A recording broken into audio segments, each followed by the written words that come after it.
दोस्तों, आज हम बात करेंगे मृत्यु और आत्मा से जुड़े कुछ रहस्य और पुनर्जन्म क्यों होता है। पुनर्जन्म, मृत्यु और आत्मा का वैदिक रहस्य। पुनर्जन्म क्यों होता है, मृत्यु क्यों होती है, मृत्यु के समय कैसा लगता है और किस कर्म से मनुष्य योनि प्राप्त होती है। तो आइए शुरू करते हैं।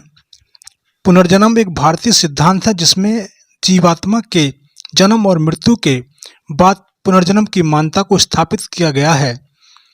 विश्व के सबसे प्राचीन ग्रंथ ऋग्वेद में, दर्शन शास्त्र में, गीता में, पुराण में आदि में ग्रंथों में पुनर्जन्म की मान्यता को प्रतिपादित किया गया है। अब बात करते हैं पुनर्जन्म किसे कहते हैं। तो इसका उत्तर है, जब जीवात्मा एक शरीर का त्याग करके किसी दूसरे शरीर में जाती है तो इस बार बार जन्म लेने की क्रिया को पुनर्जन्म कहते हैं। नंबर 2 कहते हैं, क्यों होता है पुनर्जन्म। इसका उत्तर है, जब एक जन्म से अच्छे बुरे कर्मों का फल अधूरे रह जाते हैं तो उसे भोगने के लिए दूसरे जन्म आवश्यक होता है। इसी को पुनर्जन्म कहते हैं। अच्छे बुरे कर्मों का फल एक जन्म में ही क्यों नहीं मिलता, इसको बार बार जन्म क्यों मिलता है। क्योंकि जब एक जन्म में ही कर्मों का फल शेष रह जाता है तो उसे भोगने के लिए दूसरा जन्म अपेक्षित होता है।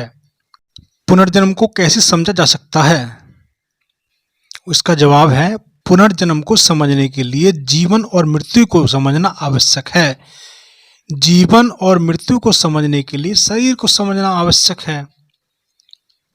मनुष्य की संरचना कैसे होती है। हमारे शरीर का निर्माण प्रकृति से हुआ है, जिसमें मूल प्रकृति के प्रथम बुद्धि तत्व का निर्माण, बुद्धि से अहंकार का निर्माण और अहंकार से ज्ञानेंद्रिय तथा कर्मेंद्रिय का निर्माण होता है। हमारे शरीर की रचना 2 भागों में बांटा जाता है। नंबर 1 सूक्ष्म शरीर, दूसरा स्थूल शरीर। सूक्ष्म शरीर किसे कहते हैं, इसका उत्तर है, सूक्ष्म शरीर वो होता है जिसमें 5 ज्ञानेंद्रिय, मन, बुद्धि, अहंकार आदि के सभी गुण समाहित होते हैं, उसे सूक्ष्म शरीर कहा जाता है। नंबर 7 पे आता है, स्थूल शरीर किसे कहते हैं। इसका उत्तर है, जन्म के बाद जो शरीर सामने दिखाई देता है वह स्थूल शरीर होता है। इसी के द्वारा सभी सांसारिक कार्य किए जाते हैं। जन्म क्यों होता है, इसका जवाब है, जीवात्मा को अपने सूक्ष्म शरीर के साथ किसी भी पंचभौतिक शरीर में प्रवेश करना ही जन्म कहलाता है। मृत्यु क्या होती है, इसका उत्तर है, जब जीवात्मा का अपने पंचभौतिक स्थूल शरीर से विभोग हो जाता है उसे ही मृत्यु कहा जाता है।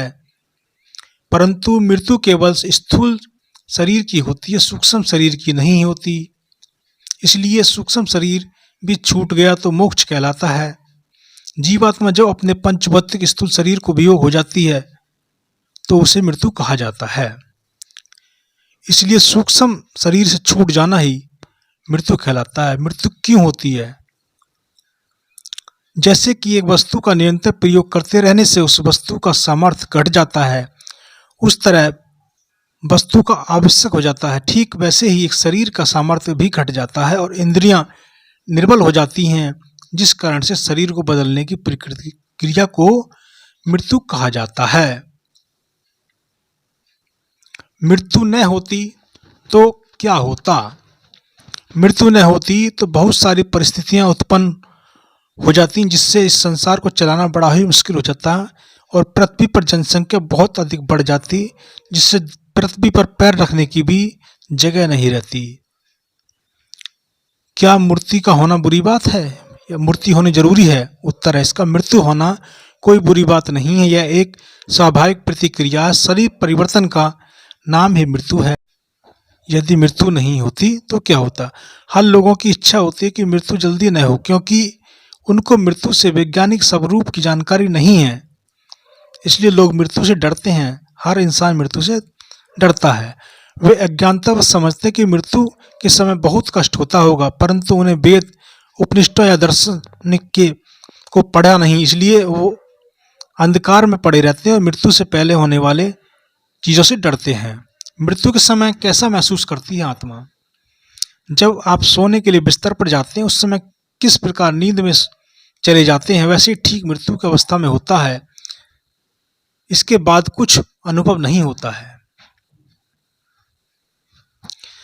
जब आपकी मृत्यु किसी हादसे में होती है तो उस समय आपको मूर्छा सी आने लगती है तथा आपका ज्ञान शून्य होने लगता है, जिसे आप किसी को पीड़ा को बता नहीं पाते हैं।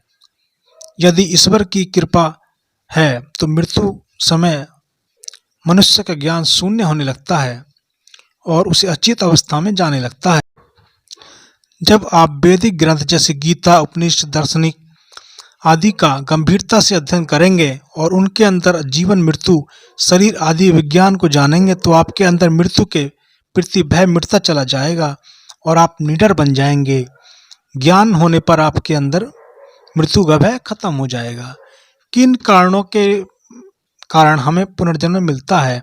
आत्मा का स्वभाव है कर्म करना, चाहे वह अच्छा करे या बुरा करे उस पर निर्भर करता है। इसलिए आत्मा का विभिन्न प्रकार के अच्छे बुरे कर्मों के कारण ही आत्मा का पुनर्जन्म होता है तथा पुनर्जन्म के लिए ही सर्वदा ईश्वराधीन है। आत्मा पुनर्जन्म के लिए ईश्वर के अधीन रहती है। पुनर्जन्म कब नहीं होता है? जब तक मोक्ष नहीं हो जाता पुनर्जन्म होता ही रहता है। मोक्ष होने के बाद पुनर्जन्म नहीं होता है। मोक्ष होने पर पुनर्जन्म क्यों नहीं होता? क्योंकि मोक्ष होने पर स्थूल शरीर तो 5 तत्वों में विलीन हो जाता है, पर सूक्ष्म शरीर जो आत्मा के सबसे निकट होता है वह भी अपने मूल कारण प्रकृति में विलीन हो जाता है।